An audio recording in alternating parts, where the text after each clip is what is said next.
رسول پاک صلی اللہ تعالی علیہ وسلم نے حضرت حارثہ بن نعمان سے کہا تھا یہ ان کا باطنی عروج تھا اور یہ شان ہے ان کے غلاموں کی.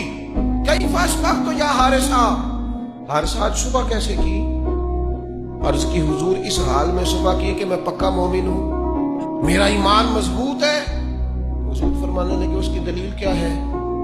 عرض کی حضور دلیل یہ ہے کہ اگر میں زمین پہ کھڑے ہو کے آنکھ کھولوں تو میری آنکھ خدا کے عرش تک جاتی ہے. کہو تو راز حیات کہہ دوں، حقیقت کائنات کہہ دوں، وہ بات کہہ دوں جو پتھروں کے دلوں کو بھی پاش پاش کر دے. میں کامل مومن ہوں اور میری آنکھ اللہ کے عرش تک جاتی ہے.